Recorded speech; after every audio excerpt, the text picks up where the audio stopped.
Have you ever stopped to think that there is lost knowledge kept for millennia that can transform your view on life, purpose, and spirituality? What if I told you that Christ, after being resurrected, revealed secret, profound, and transformative teachings that to this day remain hidden from most people? Today, we will delve into a fascinating esoteric universe, exploring what is behind the Pistis Sophia, the secret gospel of the Gnostics. We will reveal how Christ, 11 years after his resurrection, shared teachings that not only changed the lives of his followers, but also continue to impact those who seek the truth to this day. In this video, you will discover the spiritual call that the Pistis Sophia makes to the soul, and how it still echoes in your daily choices, the mysteries that Christ revealed about the soul's journey, the crossing of the abyss, and the return to the Father. How the final enlightenment he taught can be the key to a life with more purpose, clarity, and divine union. These teachings are not just words on paper. They are principles that can transform your spiritual journey. And so that you don't miss anything from this incredible journey of knowledge, don't forget to follow our channel. Every week, we bring you more stories like this one, which can make you see the world in a completely new way. Now get ready to dive into one of the most profound and revealing teachings in the spiritual history of humanity. The forgotten gospel. What is the Pistis Sophia? For centuries, it remained hidden, like a whisper erased by time, a mysterious manuscript loaded with secrets that few dared to decipher. Its name, Pistis Sophia, a scripture that is not in the traditional Bible, but that contains words attributed to Christ himself, words that, according to the Gnostics, were spoken not among the crowds, but to chosen disciples. What makes this gospel so enigmatic? Unlike canonical texts, it does not narrate well-known parables or famous miracles. It goes beyond, much beyond. It reveals a different Christ from the one preached in the pulpits. A master who, even after being resurrected, remained for 11 years teaching mysteries about the universe, the soul, and the hidden kingdoms. But why were these teachings forgotten? Or rather, were they silenced? The Pistis Sophia speaks of an invisible reality, of forces that imprison souls, and of a secret path to liberation. The knowledge contained in it was not written for everyone, only for those who were ready to listen. And perhaps this is the reason why its content remained lost for so long. But lost to whom? Because, for some, these secrets were never forgotten. For some, the true Christ did not stop teaching when he ascended to heaven, and his teachings continued to echo in hearts that dared to see beyond the veil. What if what is in the Pistis Sophia is true? If Christ really revealed hidden mysteries, which we are only now beginning to rediscover? If this is real, what did he teach in those 11 years? The Master, after the resurrection, the Christ who teaches, imagine this. The world believed that everything was over. The cross, the blood, the sealed tomb. The Master was dead, or at least that's what the powerful wanted everyone to think. But then, something impossible happened. He came back. The resurrection of Christ is one of the most discussed events in history, but there's something that almost no one talks about. He didn't just come back, he stayed. For 11 years, Christ continued to teach, no longer to fishermen and hungry crowds, but to a small circle of disciples. Only these teachings were different. They weren't about the bread that feeds the body, but about the bread that nourishes the soul. The Pistis Sophia shows us a Christ who revealed mysteries, a master who guided his chosen ones along paths that no other gospel dared to tread. He spoke of hidden dimensions, of powers that ruled the cosmos, of invisible forces that controlled human destinies. And more than that, he was talking about how to escape this invisible prison. But there is something even more intriguing. Christ was not just teaching, he was preparing his disciples for something that was to come. For a knowledge that could not be thrown to pigs, for a truth that required eyes capable of seeing. And among all these revelations, one name echoed among the mysteries. Pistis Sophia. Who or what was she? And why did her story become the heart of this forgotten gospel? Pistis Sophia, the soul imprisoned in a world of illusion. She fell, not because she wanted to, but because she was deceived. A radiant light, torn from her celestial kingdom, thrown into a world of shadows. Her name, Pistis Sophia. They say her story is just a metaphor, but a metaphor for what? For whom? Pistis Sophia tells the story of this celestial entity, a pure being who was seduced by a false light and ended up plunging into chaos. She sought the supreme, but ended up imprisoned in a place where the rules were different, where invisible forces ruled everything, where her cries for salvation echoed in the void. She fought, she cried, she resisted. But with each attempt to escape, she was pulled back, as if she were chained by something she could not see. And the worst part? She was not alone in this prison, because her story is not just about her.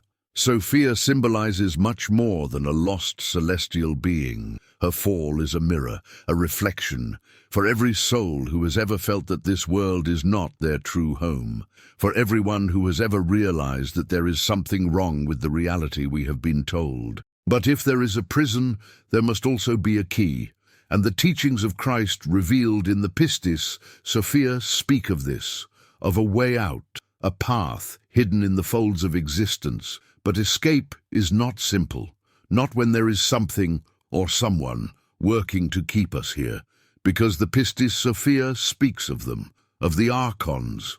Who are they, and why would they do everything they can to prevent anyone from discovering the truth? The path to redemption, secrets to escape from the material world. Sophia fell because she believed a lie, a false promise, a deceptive glow. And just like her, countless souls walk through existence without realizing that they are trapped in an invisible labyrinth, a world ruled by hidden forces, a place where the true light has been replaced by a distorted reflection. But there is a way out. Christ's teachings in the Pistis Sophia were not just words, they were maps to escape this illusory reality and return to the kingdom of light. But this journey is not simple. It requires more than faith. It requires knowledge. For freedom does not come to those who simply accept, but to those who know. Christ spoke of secret portals, layers of reality, hidden powers that must be overcome. And he revealed that each soul carries within itself a divine spark that, if awakened, can light the way back. But not everyone wants to follow this path. There are guardians at the gates, lords of the material world who keep souls trapped in illusion, beings who manipulate destiny, who feed on ignorance. The ancient Gnostics called them archons, and according to the Pistis Sophia, they are here. They have always been. But who are these beings, and how do they control human destiny? The archons, the invisible lords of the world. They don't appear in sermons. They're not mentioned in churches. But according to the Pistis Sophia, they rule this world like invisible puppeteers. The archons, they're not demons, they're not angels, they're something in between. Powerful creatures who manipulate reality, control human desires, and weave the illusion we call the world. They built this prison. They set the rules. And worse, they want no one to notice. In the secret teachings of Christ, revealed in the Pistis Sophia, the archons are described as the guardians of the material system. They didn't create the human soul, but they keep it captive. And they do it in the most subtle way possible, through mind control, thoughts of fear, of guilt, of limitation. They whisper to people's hearts that this is all there is, that there is nothing beyond what they can see, touch, feel. And so they remain dormant.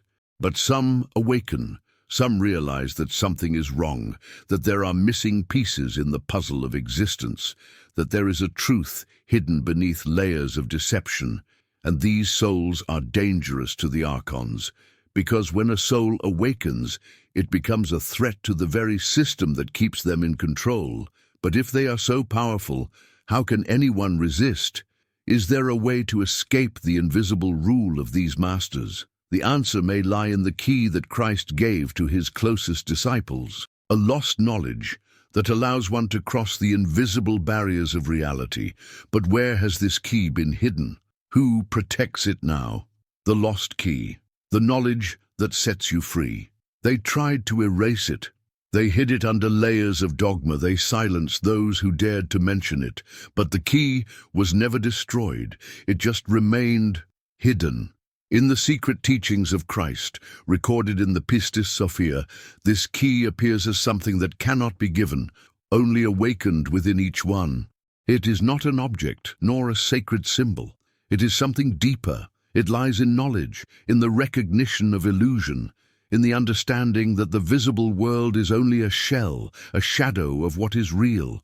Christ revealed that in order to escape the archons, the soul needed to remember its true origin, like a prisoner who, after years in captivity, realizes that he was never part of the prison. But this journey is not easy, because those who find the key are not welcomed with open arms. Quite the opposite.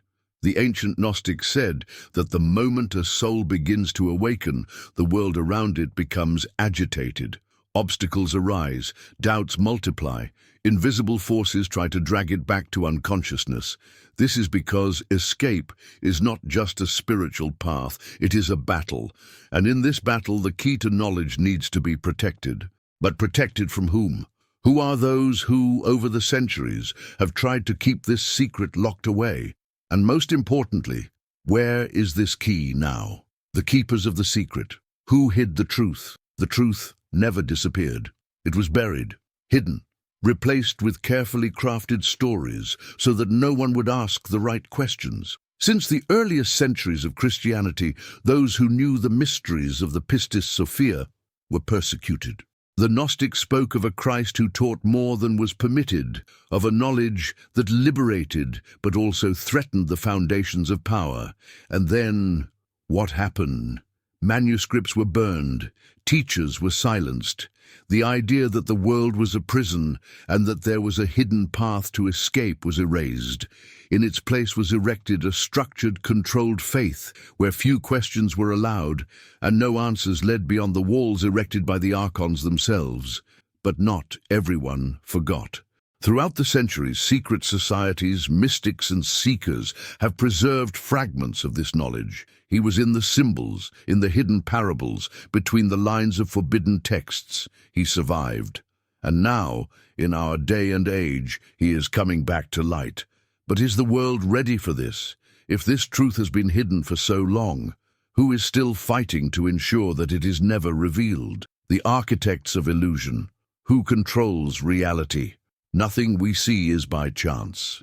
The stories we hear, the beliefs we follow, even the boundaries of what we consider possible, all of it has been carefully shaped. But by whom?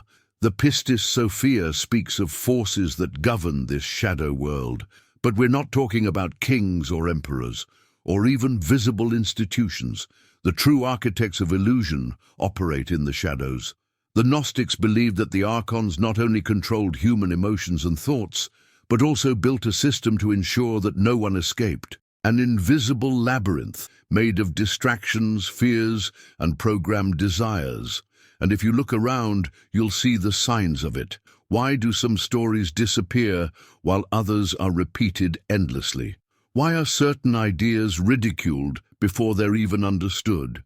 Why is every attempt to see beyond the surface treated as madness? This is no coincidence, it's control. And whoever dares to break this illusion soon realizes that it will not be an easy journey. Because the system fights to preserve itself. But there is something that the architects did not foresee, something that Christ taught in the Pistis Sophia. The awakening cannot be stopped. And now it is happening faster than ever. But what does this mean? Are we close to the end of the Archon's rule, or is there something even greater behind all this? The awakening of the soul, how to see beyond the illusion. Most people spend their entire lives looking at the world as if everything were real, as if what is before their eyes were all that exists. But what if everything we see is just a reflection, a projection, a movie screen, where we are told how we should live, what we should feel, who we should believe? The teachings of Christ, revealed in the Pistis Sophia, tell us something different. He did not come to create a religion or to impose a ready-made truth. He came to show us a path of awakening, of opening our eyes to the true nature of reality. And this path is not easy. It requires something that most people avoid: detachment. Detachment from everything you have been taught, from inherited beliefs, from the limitations imposed by a society that prefers you to remain asleep. Detachment even from the very idea of who you think you are. Because true freedom, according to Christ, is not in fighting the world, but in understanding that the world was never real. It is an illusion, and the soul, imprisoned in its physical form, is the true divine being. But who is ready for this? Who is willing to give up everything they know to follow a truth so profound, so transformative, that it could ruin the entire foundation on which they have built their life? Awakening is not just an act of seeing more clearly. It is an act of courage. And this awakening begins to happen in unexpected ways, in moments of silence, of crisis, of solitude. Something inside each one of us begins to question reality, to feel that there is something more beyond. But what is this something more? How can it be achieved? And is the system prepared to lose control of so many awakened souls? The hidden truth, the challenge of awakening in a world that doesn't want to be awakened. Imagine for a moment that you are trapped in a nightmare. Every time you try to wake up, the dream becomes more vivid, more real. The ground shakes beneath your feet, the faces around you are distorted, and no matter how hard you try, awakening always seems just out of reach. Now imagine that the nightmare is not just a dream. It is life as you know it. Everything around you is a construction, a mask carefully designed to hide the truth. This is the dilemma of those who begin to see beyond the illusion, as Christ taught in the Pistis Sophia. Awakening is not just about realizing that the world is a prison. It is about understanding that there are powerful forces working to keep you trapped in it, and these forces are not easy to defy, because when you begin to break free, you begin to become a threat to the system that the archons, the architects of illusion, have built over the centuries. They care nothing for the few who remain ignorant. The problem arises when the awakening spreads, when more souls begin to question what has always been taken for granted, and then they begin to act. Beings of shadow and manipulation, the archons cannot allow the veil of illusion to be torn. They cannot allow the truth about the world and who we really are to be revealed, because when the truth emerges, their power begins to dissipate. And without that power, what would be left of the world as we know it? But what if this resistance is the very reason we must continue? If defiance, fighting against the system, is the key to finally transcending reality? And most importantly, who is truly in control? The cloak of illusion, the reality of the archons, and the veil that blinds men. There is something fascinating and at the same time frightening about the way the archons control the world. It is not through brute force, but through the delicate and invisible web they weave around human perception. Every thought, every emotion, every seemingly free choice, all of these things are being manipulated, often without us even realizing it.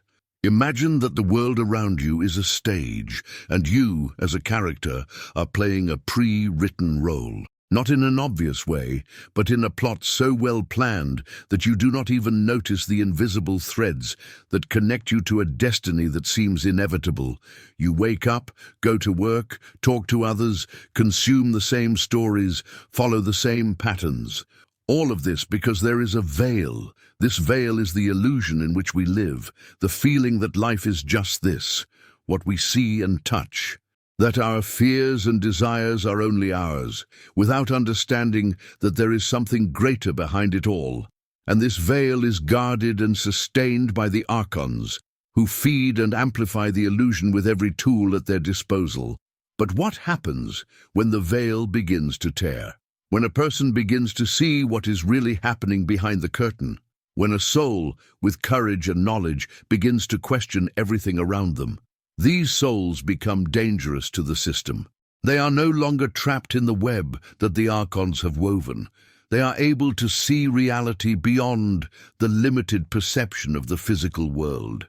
They touch the true potential of the human soul, something that the archons could never allow, and at that moment, forces begin to move against them. But who are these forces really?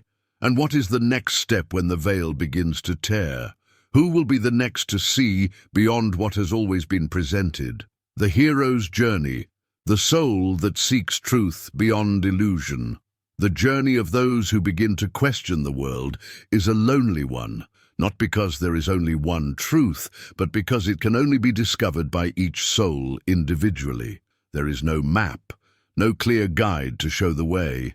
The path is tortuous, full of invisible traps, and each step is taken with the feeling of crossing unknown terrain. But what makes a human being want to walk this path? What drives them to look beyond the surface and challenge everything they have always believed to be real?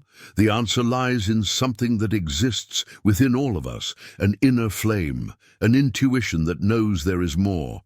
Something within the soul that whispers that the world we live in is not the whole of existence, that reality is only a small part of the great mystery. And once this flame begins to burn, it never goes out. This awakening does not come without sacrifices. In fact, it can be more painful than one imagines. The first sign of awakening is almost always loss, losing old beliefs, losing trust in things that once seemed right, even losing the comfort of living within an illusion. But with loss also comes something unexpected: freedom. The freedom to see the world through new eyes, to see the layers of control that were previously invisible, and to understand that although the system tries to keep us trapped, true strength lies within each soul. This is the moment when the hero of the journey begins to feel that he or she can break out of the system. But in breaking out, he or she begins to realize that the world was never simply a prison. There is an invisible web of connection, something greater that unites all souls in search of freedom. And then, an even more intriguing question arises: who, in fact, is guiding this journey? The hidden code, the mystery of hidden wisdom and ancient truth. There is a code, a secret key that spans all ages, waiting to be discovered by those who have the courage to look beyond the surface. This code is not hidden in ancient cryptograms or complicated esoteric texts, but is within each of us. The truth is that hidden wisdom does not need to be found in distant or lost places. It is in our hearts, in the deepest beats of our soul. But to understand it, something more is needed, something that goes beyond common knowledge, beyond rational understanding. The Gnostics spoke of a kind of divine intuition, a sense that transcends time and space, that connects us to ancient knowledge, an ancient knowledge that has been lost, muffled and distorted by the currents of time. This wisdom is not revealed to everyone. It is sealed, accessible only to those who are willing to delve deep into their own psyche, breaking down the barriers imposed by society and fear. For those who are ready, the code reveals itself as a secret language, composed of symbols, dreams, and even the movement of the universe itself. And the biggest question is, who keeps it hidden? Wouldn't it be simple to believe that the wisdom Christ shared with his disciples was just a set of superficial teachings? No, the Pistis Sophia speaks of something more, of a truth that was left for those with eyes to see and ears to hear, something that transcends the written word and reaches the essence of reality.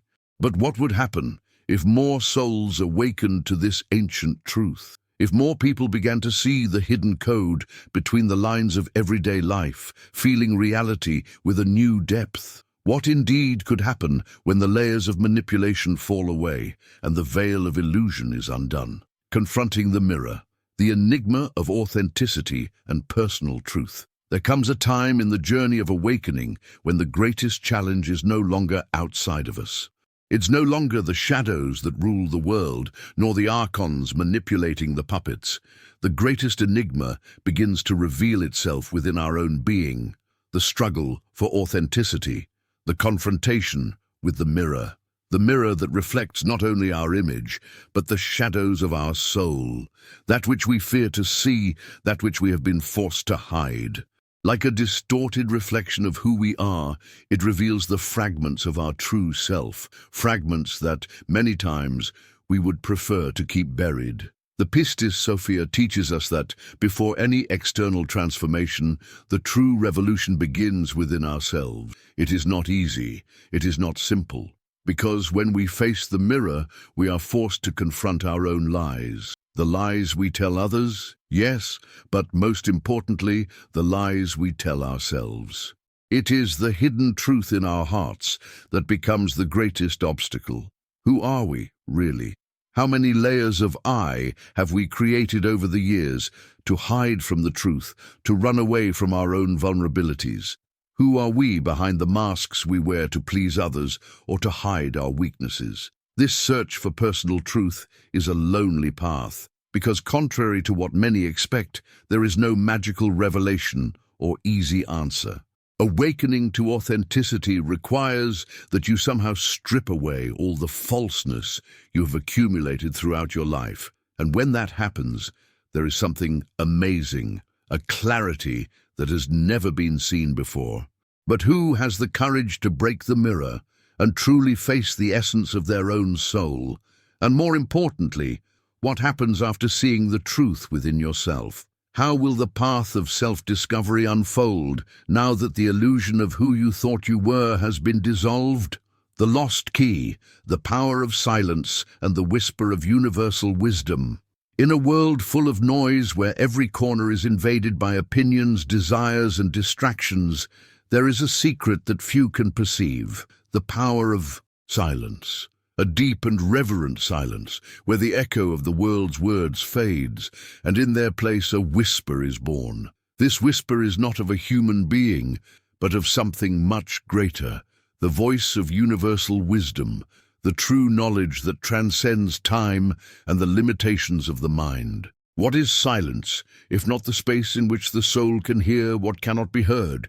Amidst the cacophony of everyday life, the true teaching of Christ, as revealed in the Pistis Sophia, is not in the spoken words, but in the moments of stillness. For it is in silence that the mind begins to detach itself from superficiality and connect with the divine. Like a key hidden in a deep cave, silence offers the door to truth, but only to those who have the courage to enter and wait.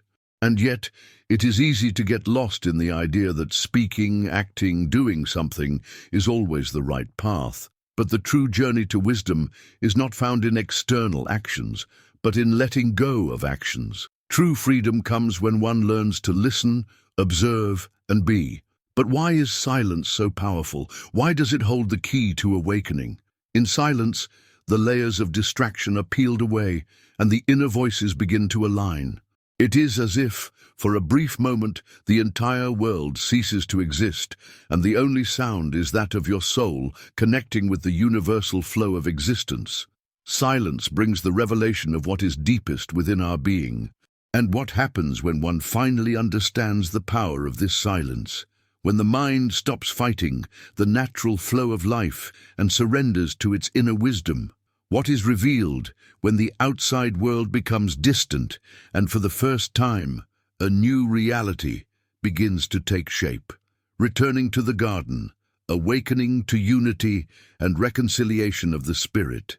There is something deeply mystical and magical about the idea of a garden, a place of perfection and harmony, where all things are in balance with nature and the universe.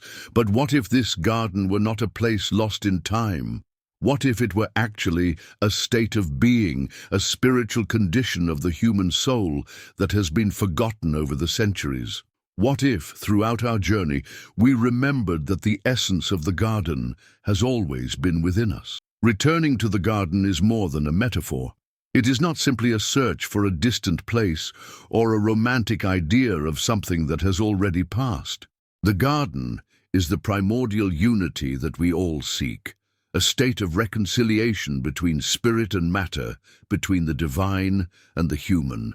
The garden is what was lost when separation took hold of our souls, and it is what calls us back when we stray from the path of self-knowledge. In the Pistis Sophia, the garden is described not as a place of static perfection, but as a dynamic state of being. It is the moment when the soul recognizes itself as part of something greater, a particle of the universe, where all contradictions and differences dissolve into cosmic harmony. The separation we feel between ourselves and others, between ourselves and the divine, begins to dissolve, and the garden reveals itself not as something distant, but as the inner truth of each being. But to find this garden, it is necessary to go through a process of reconciliation, to reconcile what is within us with what is outside, to reconcile the shadow with the light, the ego with the spirit, the human being with the divine. It is a difficult and often lonely path because it requires an inner rebirth, a death of the old self, which lives in fear, separation, and illusion, so that the new self, which understands the whole, can emerge.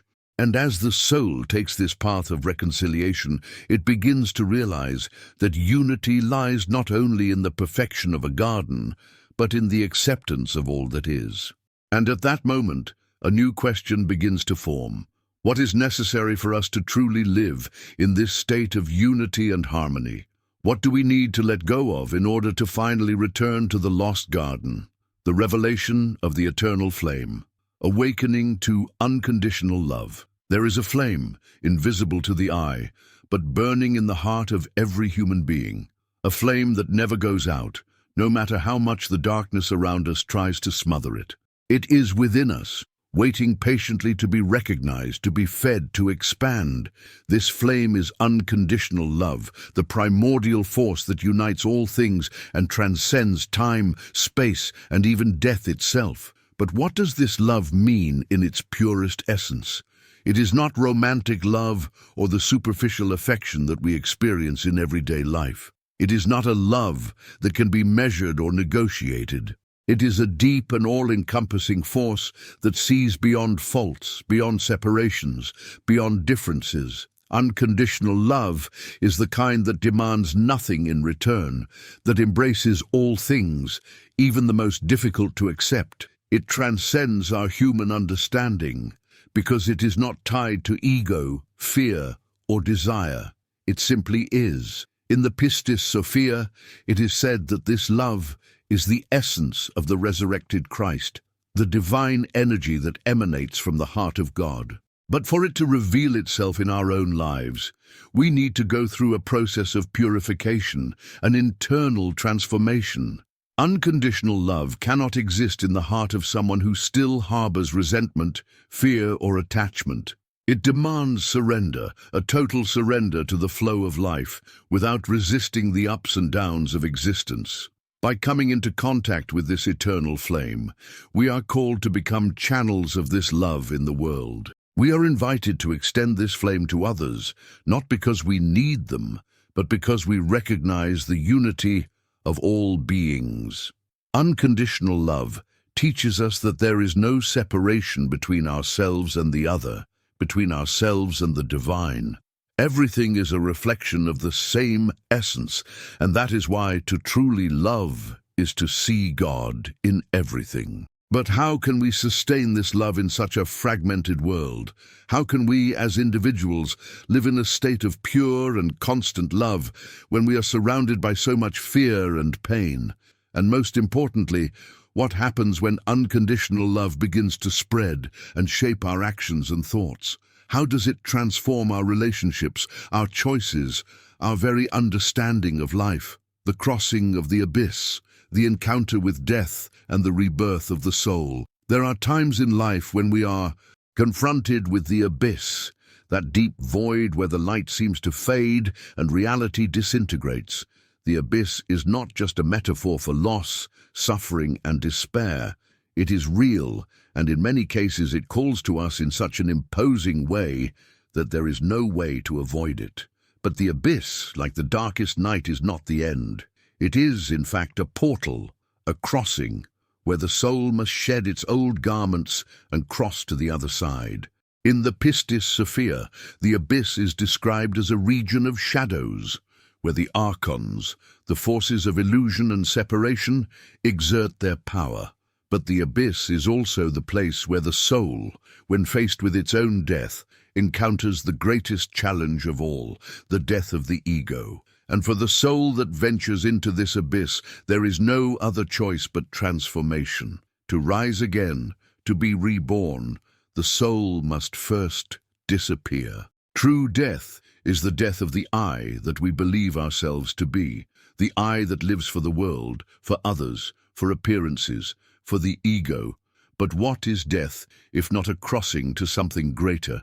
What happens when, upon crossing this abyss, the soul frees itself from the chains of illusion and reaches a new understanding? An understanding that death is not an end line, but rather a beginning line. Rebirth, this truth that we all seek, is not in the life that we know, but in the life that can only be accessed through death. Not a physical death, but a death of the spirit that binds us to limitation, to false identity. The Pistis Sophia reveals that, upon crossing the abyss and emerging from the shadows, the soul begins to know its true essence, that which is beyond the body, beyond the mind, beyond the ego. It is the moment when the soul recognizes its unity with the cosmos, with the divine energy that permeates everything. And in this process, something extraordinary happens. The soul not only frees itself from the chains of illusion, but it becomes capable of awakening to true freedom. But why is the crossing so difficult? Why does it require so much sacrifice? What must the soul face when it gazes into the abyss? And even more, what happens when it finally crosses over? When does the abyss, this place of suffering, become the key to the freedom that everyone seeks? The return to the Father, reconciliation with the Source and the true nature of being. At some point in our lives, we are all called to return. A profound call that cannot be ignored, no matter how much we try to avoid it. This return is not physical but spiritual. It takes us back to the source of all that we are, to the place where creation began, and where everything finally resolves itself. It is the return to the Father, to the divine principle that is at the center of our existence, but which we often forget along the way. Deep within us, we know that there is something more than everyday life, more than obligations, desires, and struggles. There is a longing, a deep desire to return to unity, to the eternal peace that awaits us. The Pistis Sophia teaches that this return is not an easy task. It requires the soul to free itself from all the illusions that have accumulated over lifetimes, all the beliefs that have obscured our true nature. We cannot simply return to the Father without first looking within, without first accepting the path of purification that is presented to us. But what does it really mean to return to the source? What is this Father, this divine origin that calls us back? In the vision of the Pistis Sophia, the Father is not a being distant or separate from us, but is the primordial energy that permeates all creation, which is both interior and exterior, a presence that has never left us, but that we have forgotten. The return to the Father is, therefore, the awakening of divine memory, the remembrance of our true essence, the deep connection with the universal wisdom that has always been within us. This return is not only a reconciliation with the Source, but also with our true nature. For in reconnecting with the Father, we are also reconciling with who we really are. We are not fragmented or separate beings, but we are part of a divine whole, immersed in universal life and love. Separation, this veil that prevents us from seeing our true nature, begins to dissolve as the soul draws closer to the Source. And in doing so, she becomes a channel for the infinite light that emanates from the divine origin. But as we approach this reconciliation, a question arises. What do we need to leave behind in order to return to the Father? What does it take for us to let go of the shadows and embrace the light of true identity that awaits us? And most importantly, what happens when we finally remember our origin and surrender ourselves to the divine will, allowing unity with the Father to reveal to us our true freedom?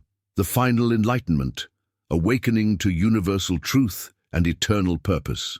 After all the journey through shadows, transformation, rebirth, and reconciliation, comes the moment of final enlightenment, that divine moment where the soul finally awakens to universal truth, to the wisdom that transcends human limitations and the veils of illusion.